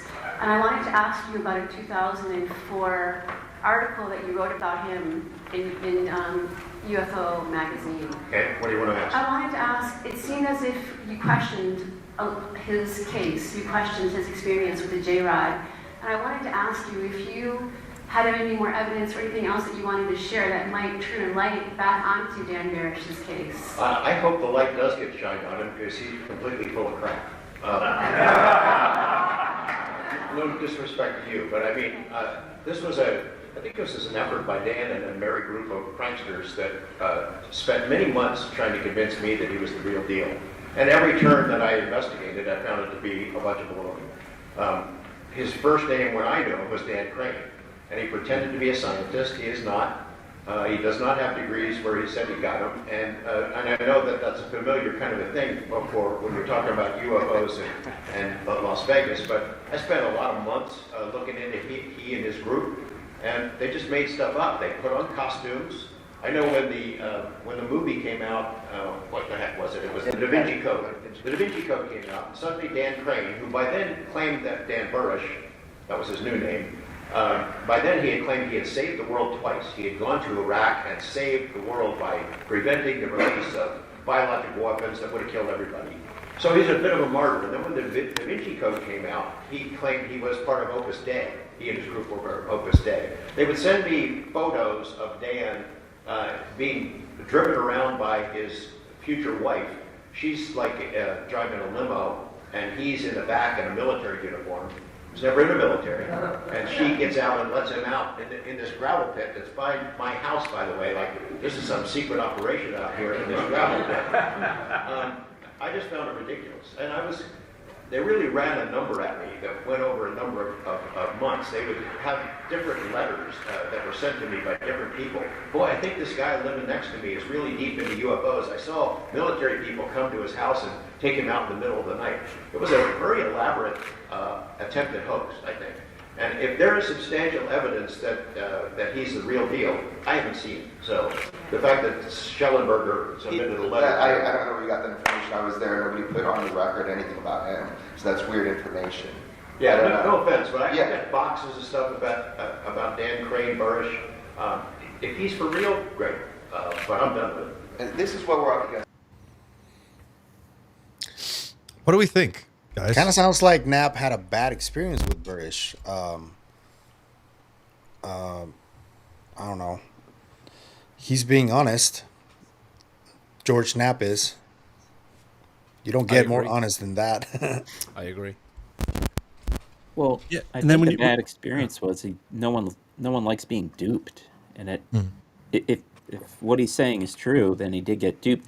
The thing with him is when he's using like fancy biological terms, I don't know if that's a real word or not. So like when there's a UAP person that is talking about mental health, I can tell if they know what they're talking about and if they're being honest or not. And same with the military. If they're making military claims, and I'm like, that's not how you get to that unit. But I don't know anything about that field. So when he says stuff, I would love to have an expert in biology watch this and be like, that's not a real word. That would be really interesting. In all of in our combined audiences, there must be at least one microbiologist who can offer some insightful information on that. I just I've almost gotten to the point, and I have to at some point do this, transcribe that whole thing and put it through ChatGPT and see if it can make sense of it, just for lack of a better answer. My wife is a biologist. I can ask her. Yes, dude. She's doing her thesis right now. I can't bother her. After she's done.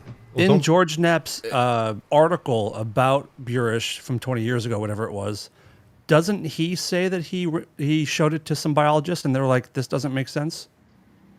Am I wrong? I don't remember if he says he showed it to anybody. I have the letter open in front of me. Our Mod Squad team found this. Chris Hovard found the original article and posted it to our Discord. And Chris, if you can post it there again or in the chat, if that's possible. If not, I'll throw this in the show notes as well, and maybe I can put it up on our website. But he's got, he wrote this article in 2004, and to be honest, it just reads like a real, well, it reads like a hit piece. That's how I'm reading it. I'm not, I don't want to say scathing. Not knowing, again, I'm speaking as a content creator who has never met either of these two men in real life. So I don't, take it for what it's worth. But George's argument is that this guy is a goofball. Like in the article, he's like, he's a goofball. He's like this little bald guy saunters up to me in the men's room and says, "I'm Dan Burisch, biologist to the stars." He was kind of a and he's just paints him as a goofball. Now, by itself, that's just an asshole way to say it. That's fine. But when people came at Bob Lazar and they were like, well, wasn't he involved with a brothel? Wasn't he, not a scientist at all? Didn't he, not have any credentials? A lot of the same things that he's saying are true about Dan Burisch, he's vehemently defended about Bob Lazar. And I just find it really interesting that he comes at Dan's story so hard, because if you just Google his name, a ton of information comes up. There's one thing that you mentioned to me, Clint, earlier this week that is definitely worth mentioning. So Burish's claims, they originate all the way back to like the very early 2000s, where the internet definitely existed. It wasn't like you could go on to Google and just instantly find anything you wanted. You obviously couldn't ask like ChatGPT and things. I said to you, there is no way that he could have fabricated this story without hearing Bob Lazar's story first.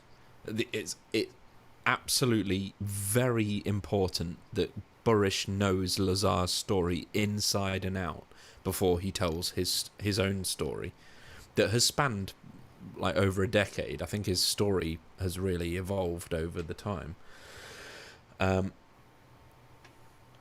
But you pointed out that it would have been actually quite hard for him to have known the level of detail that Lazar's story had, as it pertains to like the descriptions of S4, the descriptions of the craft and things like that, because Burish even went into like a simulation sort of craft that Edward Teller helped design and things at S4.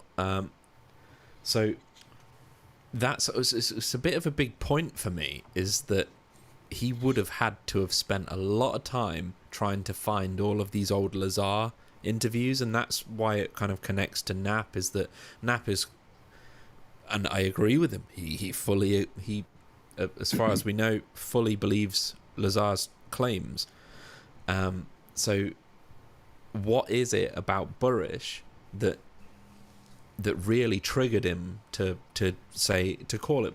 He called him what did he call him?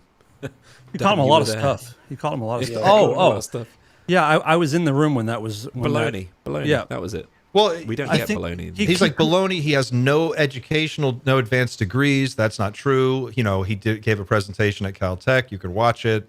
It's listed on their website. I could pull it up right now. Like, if George Knapp is the half the reporter we are supposed to believe that he is, which I'm not doubting. I'm just saying, like, if you're that good, how did you miss all of these very obvious things that other people can find? Like, it just doesn't seem something doesn't add up. I'm sure there's a legit explanation, particularly for the Caltech lecture. That's a big one for me. The Caltech lecture taking place in the hall that it did. Yep. That's not a hall for bullshitters. It is a hall that's frequently used. It's not a place for fringe scientists. It's a place for visionaries. Like we've had Stephen Hawkins has delivered lectures in that hall.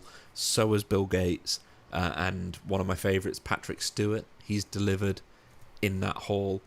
It's not a place where you get weirdos. I used to live in the neighborhood right next to Patrick's neighborhood, and we went to the same pizza place. I used to walk by his house and see if I could spot him in there. I think go ahead. This is the page on Caltech's website. It's caltech.edu. Applied Mathematics Colloquium, Monday, March 18th, 2008, Beckman Institute Auditorium. A peculiar silicate-associated phenomenon. Dan Burisch. Marcia McDowell. Okay, I'm no scientist, but like, I don't think if you're a bullshit artist, you walk into Caltech and go into an auditorium full of people who know their shit and then try to bullshit them for 90 straight minutes about something you know nothing about. If you're a security guard at a casino, like, fuck, this doesn't make sense. That's what, because he's saying in this letter, he's like, oh, this guy, he worked in Las Vegas at a casino. He was like a security guy, but, you guys have to read this letter. We'll put it up in the Discord and you can check it out. But It's a wild read. It really is. And I think that one difference between Bob and Dan, as far as Knapp goes, Knapp was able to corroborate a lot of Bob's claims, and he wasn't able to corroborate any of Dan Burisch's. Like, not one. So one possibility is that he is a biologist and is a brilliant man, but just didn't do the stuff at S4 that he says he did. That's also a possibility, where the alien stuff could be bullshit, but he is a real scientist. Possible. Sure, I don't know. sure. I don't know. But George, because I did ask him, like, personally, like, he wasn't able to corroborate any of his claims. And you think he would have been able to? Do you think the movie Paul was made out of Dan Burisch's story? Is the alien based on Paul? Sorry. That's I've had that J-Rods question on my head for a while. I just think, I don't know. It's like some of the criticisms that come at Dan Burisch they're kind of wild. Like, they're like, well, maybe he's making it all up. Well, dude, like, I don't know how many hours of material. It takes years for a stand-up comic to work out like a 2-hour special. Like, for a guy to do this at that time, if you didn't, there was no information was not on tap. You're talking about, Dan, you just mentioned 2004. There was no Google. There was a time before Google. I feel like such an old man right now. Yeah. But there was like, you had like Ask Jeeves, some bullshit like Ask Jeeves. And then it was Alta Vista. And if you wanted to watch some UFO shit, you had to wait until Friday night when the X-Files was on, or some special that came on after the X-Files, or you had to go pick up one of the 6 books at the library, and that was it. Like, there was no way somebody could get so up to speed on all the details. That's not totally true, because there was like a I used to go to like flea markets as a kid, and you could go to flea markets in the 80s and 90s and find old VHS videos, like UFO documentaries. I mean, the UFOs past, present, future came out in the 70s, and that's still one of the best documentaries ever made on the topic. So there was information that was available that you could kind of piece together a lot of the lore. But you had to really make it your business to go after it. Like, you couldn't just sit down for an hour and like burn one and read up on UFOs and get, up to speed. But you can collect stuff over the years.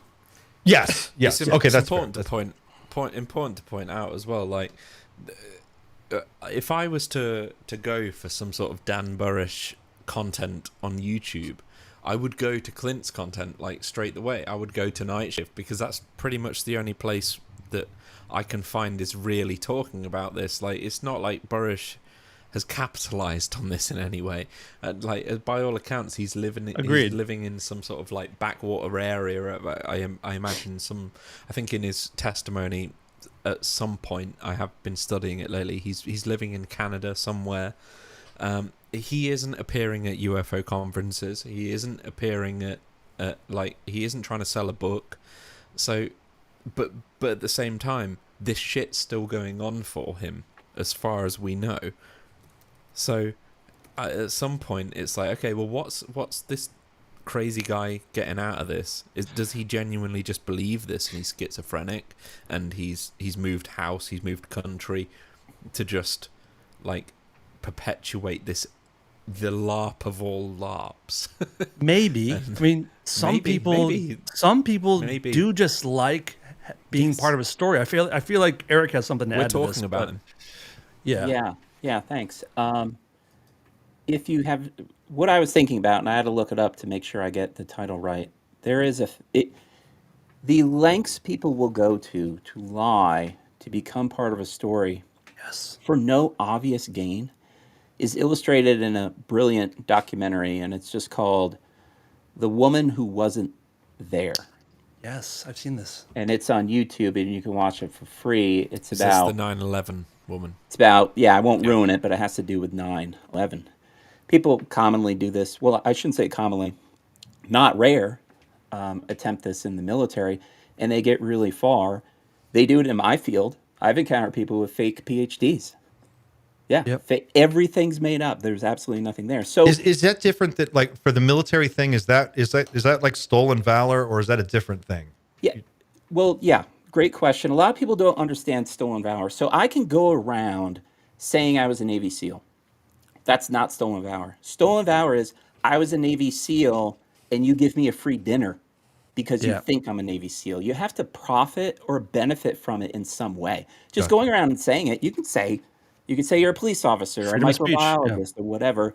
It's when you start gaining from it.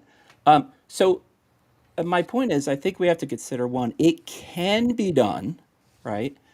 And people have done it, but without evidence, I can't comfortably say he's a fraud, because to say that, I would need evidence, right? So I think it's Yes. safer and just a little bit kinder to say, yeah, maybe he did talk to J Rod, and then investigate where that goes, rather than saying, oh, he didn't, and I'll look into it.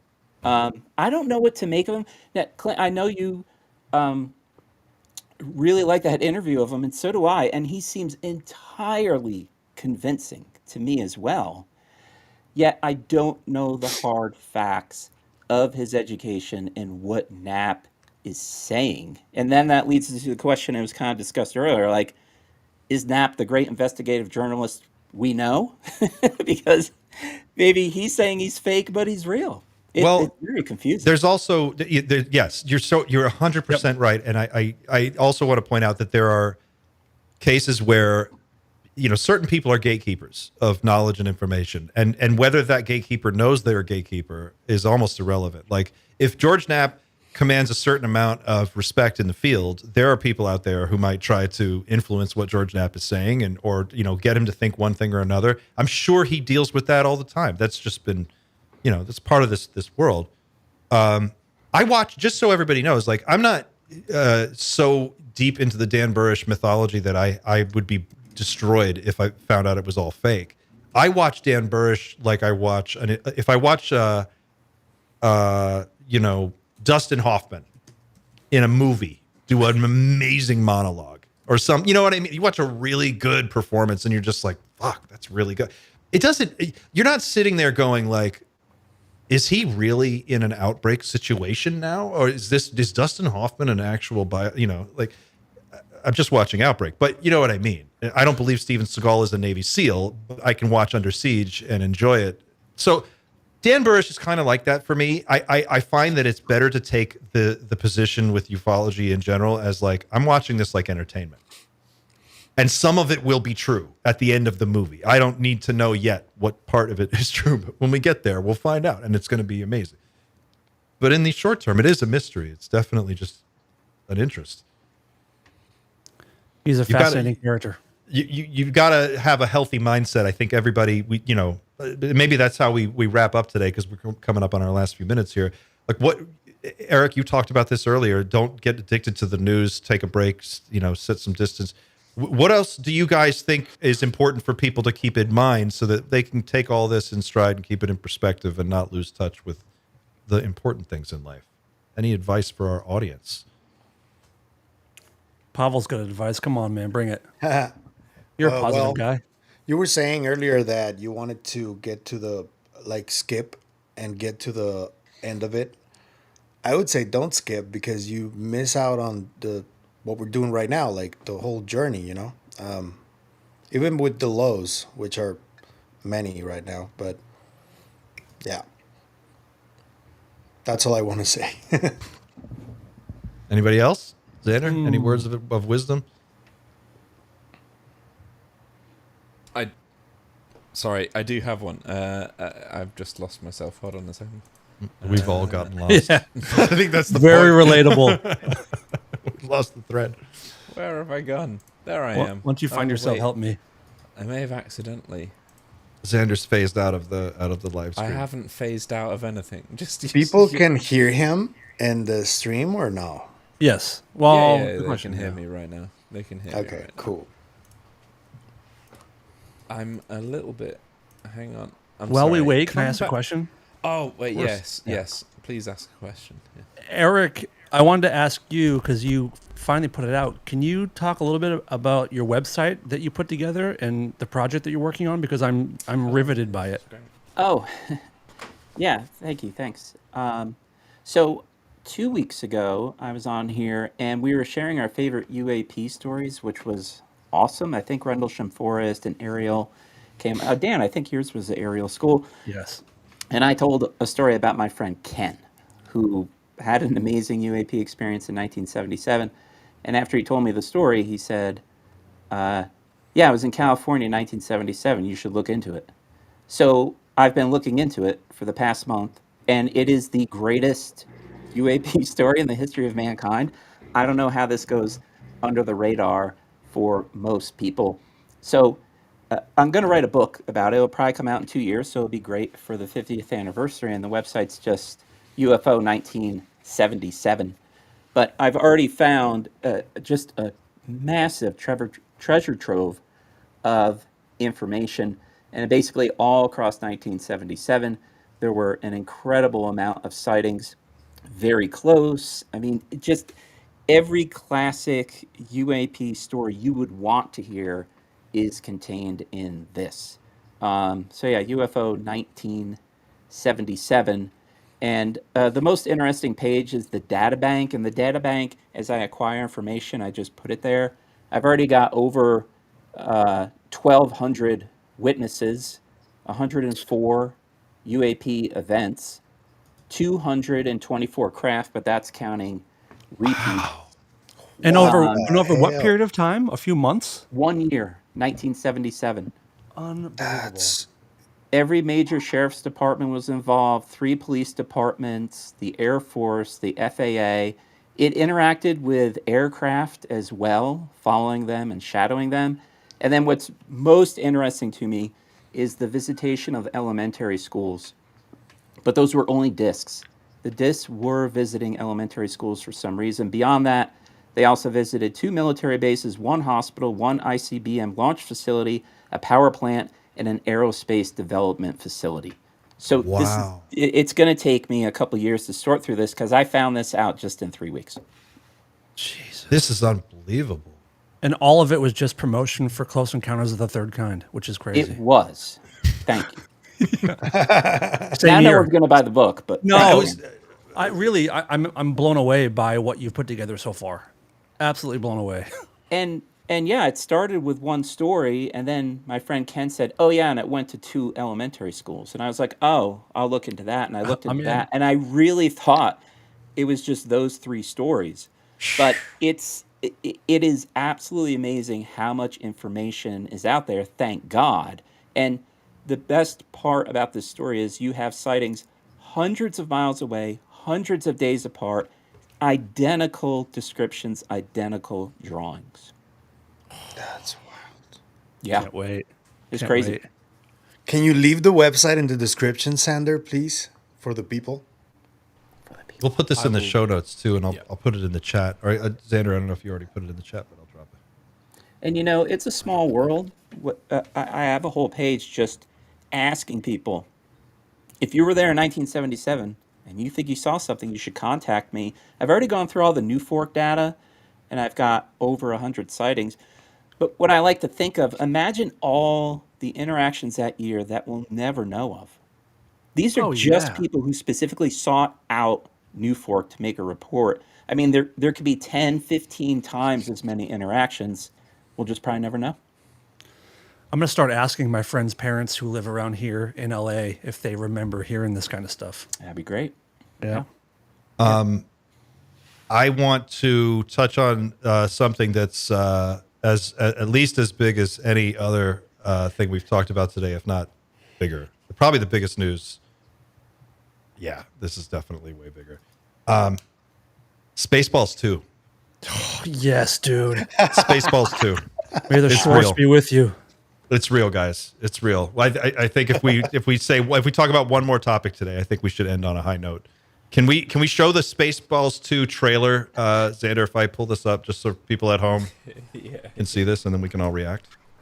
The teaser, I might take And my this pants should be off. regarded as a documentary. 100%. Yes. Fit this into your tapestry. Rest in peace, knowledge. Barf. For those of you too young to remember, you gotta go back and watch Spaceballs. To be Star fair, Wars ain't Spaceballs- shit. Spaceballs is even before my time, really. Oh, it's so good. Let me Have you know seen when it? you're- I have seen the original once when I was very young. Once. What a I waste would- of I would- life. Yeah. I would have to watch it again to know what you're talking about. Yogurt. I'll put the. Do you have the link? I'll put it in the chat there. Put it in the chat real quick. Only there it one is. man would dare give me the raspberry. Mel Brooks made a movie in 1989, I think. It was Spaceballs, which was a parody of Star Wars and all of the Star Wars like sort of tropes that were popular at the time.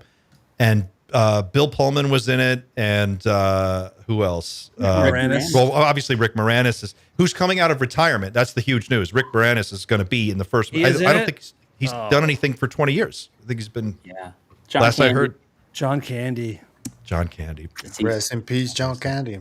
Joan Rivers played Joan Rivers. Yeah. Right. Mel Brooks as Yogurt. You And hated it's me. just the best fucking movie. It's just the best. All right. You were taking too long with your link. I sent it to you. Did you? Oh, I've not got it. lovers. Oh, here we go. Quarrel? All right. Is Let's- this it? Is Yeah, this Kino, it? Kino check. Is this actually it? I don't know if this is a fan trailer or not. Well, It was no, uploaded I'll a tell day you. ago. This is it.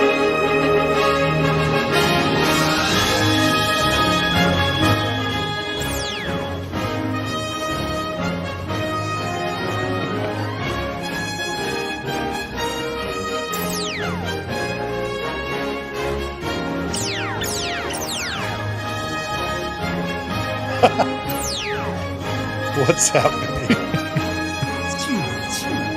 Two different Robert Downey Jr.'s.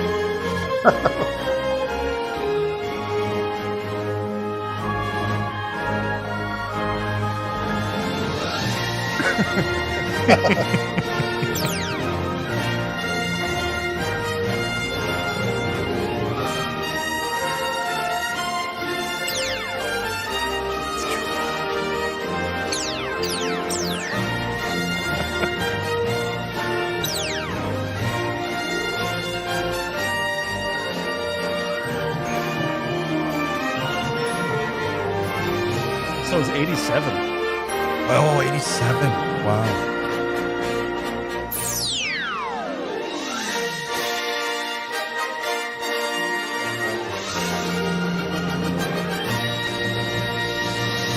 Ah, After 40 years, we asked, what do the fans want?